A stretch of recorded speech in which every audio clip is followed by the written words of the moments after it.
1200 दिनों में बनाने वाला टाइटैनिक सिर्फ 2 ही घंटे में क्यों डूब गया? 10 अप्रैल 1912 ये वो दिन था। दुनिया का सबसे बड़ा और महंगा जहाज टाइटैनिक पहले ही सफ़र के लिए बिल्कुल तैयार था। उस दिन अटलांटिक सागर बेहतर अच्छा था और समुद्र तूफान आने का दूर दूर कोई चांस नहीं था।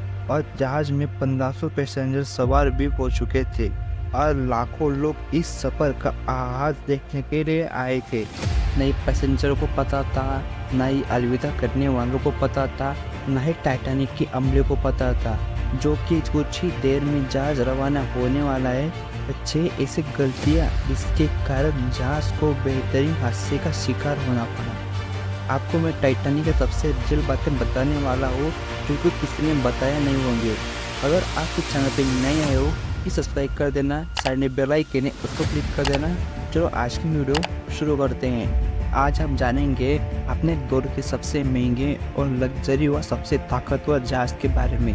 6 ऐसी गलतियाँ, अगर इन गलतियाँ नहीं की होती टाइटैनिक क्रैश होने की वजह से नहीं बल्कि कामयाबी की वजह से दुनिया में फेमस होता।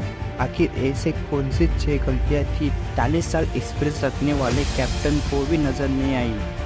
कैप्टन के 40 साल के एक्सपीरियंस के छोड़े टाइटैनिक ऑपरेटर करने वाले company white star line 107 ship को ऑपरेट करने का एक्सपीरियंस था, उनको भी नज़र नहीं आई।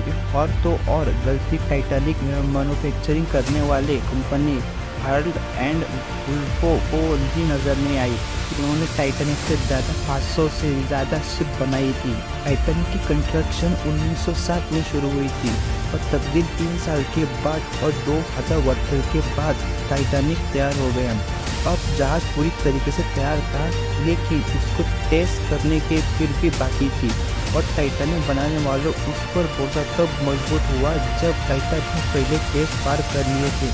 टेस्ट पास करते ही पूरी दुनिया में न्यूज़पेपर के सहारे इसकी मार्केटिंग की गई। तो इसकी हेडलाइन थी अनसिंकेबल टाइटैनिक, मतलब कभी ना डूबने वाला जहाज बना लिया गया है। जहाज का पहले सफ़र इंग्लैंड शहर साउथहैम्पटन से शुरू हुआ था जिसका दिन 10 अप्रैल 1912 करा गया था। इसकी मंजिल अमेरिका के शहर न्यूयॉर्क थी। टाइटैनिक के इकोनिक पोर्शन में सफ़र करने की कीमत $30 जबकि फर्स्ट क्लास में सफ़र करने की $150 थी। आज की सफ़र में 3,40,000 बनते हैं। इस मार्केटिंग के नीचे एक के बाद एक टिकट बुक करी गई और आखिरकार वो दिन आ ही गया जब टाइटैनिक अपने पहले सफ़र की आवाज़ में तैयार हो गया। मिस्टेक नंबर 1, दोपहर ठीक 12 बजे टाइटैनिक ने पहले सफ़र की शुरुआत की। साथ में टाइटैनिक की गलतियां सामने आनी शुरू हो गई। कैप्टन को मालिकान से संदेश मिल चुका था किसी भी सूरत में 7 अप्रैल तक यानी कि 7 दिन में न्यूयॉर्क पहुंचना था। इस वजह से कैप्टन ने शुरुआत से ही अपने जहाज की रफ्तार बढ़ा दी और यही थी टाइटैनिक की सबसे पहली गलती। कैप्टन को मालिकान से दी गई ऑर्डर की वजह से प्रेशर की वजह से न्यूयॉर्क जल्द से जल्द पहुँचना था क्योंकि टाइटैनिक का पहला सफ़र था। अगर न्यूयॉर्क टाइम से नहीं पहुंचा तो टाइटैनिक रिपोर्टेशन को काफ़ी नुकसान हो सकता था। दुनिया के कोई भी गाड़ी हो, मिशन हो, फिर भी जहाज उनके कई प्रोसीजर होते हैं। इसके कारण स्पीड लिमिट और प्रोसीजर का एक पार्ट होता है। वो पार्ट टाइटैनिक के सफ़र के आगाज में ही ऑलेट कर दिया गया। थोड़ी ही देर में जहाज साउथहैम्पटन को इतने पीछे छोड़ गई कि दूर दूर तक नीले ही समुद्र दिखाई दे रही थे। मिस्टेक नंबर 2, टाइटैनिक को चलते हुए 3 दिन गुजर चुके थे। फ्रांस आइलैंड में थोड़ी देर के स्टॉक अलावा टाइटैनिक पिछले 72 घंटों से मुसलसल न्यूयॉर्क की तरफ जा रहा था। इस 14 अप्रैल 1912 की शाम थी। हर तरफ खामोशी, धुंध और छाई थी। इसके वजह से विजिबिलिटी काफ़ी कम हो चुकी थी। उसी रात एक और बहरी जहाज जो कि टाइटैनिक से कुछ ही दूर थी, उसके कैप्टन ने वायरलेस के जरिए टाइटैनिक को समुद्र पर तैरती हुई चट्टानें यानी कि आइसबर्ग के बारे में वार्निंग दी थी। एक्सपर्ट का मानना है वार्निंग कम से कम 6 बार दी गई थी लेकिन वायरलेस ऑपरेटर की गलती की वजह से इतनी बड़ी वार्निंग मिस हो गई। उनके लिए ये एक नॉर्मल बात थी लेकिन यही थी टाइटैनिक की अमले की दूसरी गलती क्योंकि टाइटैनिक अपने तरह का पहला लग्जरी जहाज था और इसमें कई वीआईपी मौजूद भी थे। इसकी वजह से ज़्यादातर टाइटैनिक का फर्स्ट क्लास पैसेंजर की खिदमत मंजूर था। अगर इन वार्निंग को सीरियस लिया जाता तो आगे पूरे सीन ही अलग होता। मिस्टेक नंबर तीसरी, जहाज की स्पीड बहुत ज़्यादा थी और उन्हें बहुत इंपॉर्टेंट वार्निंग भी मिस हो चुकी थी। टाइटैनिक तेजी से तहरीर ख्वाब के अंदाज में बम की रेस को बढ़ते चला जा रहा था, लेकिन टाइटैनिक को हादसे से बचाया जा सकता था क्योंकि जहाज के पहले तार अलर्ट थे जो कि किसी भी आइसबर्ग को दूर से देख सकते थे। पर दूर से देखने के लिए उसके पास एक चीज़ नहीं थी, वो चीज़ थी दूरबीन।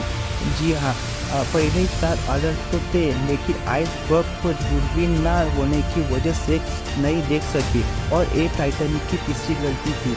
आइसबर्ग की खबर कैप्टन को तब हुई जब दारों ने खबर दी कि जहाज के बिल्कुल सामने फुटबॉल गोल की सतह जितना आइसबर्ग थे, लेकिन अब बहुत देर हो चुकी थी।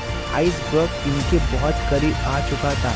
मिस्टेक नंबर चौथी, क्योंकि अटलांटिक ओशन में अक्सर ऐसे शिप को आइसबर्ग का सामना करना पड़ता है, इससे बड़े बड़े बहरी जहाज आराम से हैंडल कर लेते। शायद कैप्टन ने भी यही सोचा था।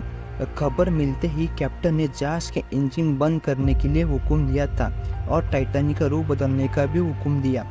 बेशक कैप्टन ने इस आइसबर्ग से बचने की बहुत कोशिश की, पर फासला इतना कम रह गया था, कुछ भी करना फिजूल की बात थी। आइसबर्ग टाइटैनिक से सेंटर से टकरा चुका था, लेकिन टाइटैनिक के बचने की काफ़ी उम्मीद बाकी थी। ये उम्मीद बाकी रह गई कि शायद आइसबर्ग जहाज के बॉडी को नुकसान न पहुंचाए या फिर आइसबर्ग जहाज से टकराते ही टूट जाए। तो शायद होता भी ऐसा अगर टाइटैनिक की 4 गलती काम नहीं दिखाती। टाइटैनिक बॉडी पर जो रिवेट लगी थी वो स्टील की नहीं बल्कि कास्ट आयरन की बनी थी। इस रिवेट का काम लोहे को बड़े बड़े पीसेस को जोड़े रखना होता है, क्योंकि कास्ट आयरन स्टील से नरम होता है। इसकी वजह से आइसबर्ग टकराने की वजह से आइसबर्ग टाइटैनिक से टकराते हुए रिवेट के ऊपर प्रेशर पड़ने की वजह से वो रिवेट खुल गए और फिर वही हुआ जिसका डर था। मिस्टेक नंबर 5, टाइटैनिक की टक्कर फुटबॉल फील्ड जितने बड़े आइसबर्ग से हो चुकी थी। अब जहाज के निचले हिस्से में पानी भरना शुरू हो चुका था।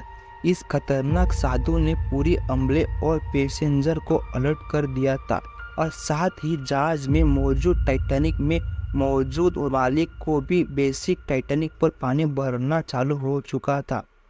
पर टाइटैनिक को अभी अभी बचाया भी जा सकता था, क्योंकि टाइटैनिक को ऐसा डिज़ाइन करा था इसमें 3 फ्लोर तक पानी भर भी गया तो ये टाइटैनिक कभी डूबेगा नहीं। पर इनकी किस्मत खराब थी, क्योंकि 3 फ्लोर भर चुके थे और 4थे फ्लोर में पानी आना चालू हो चुका था।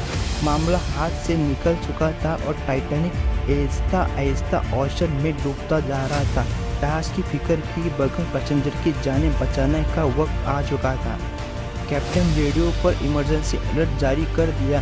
जब तक कोई मदद के लिए आएगा तब तक पैसेंजर को लाइफ बोर्ड में शिफ्ट करके प्लान करा गया। इस तरह 5 गलती ने अपना काम दिखा दिया।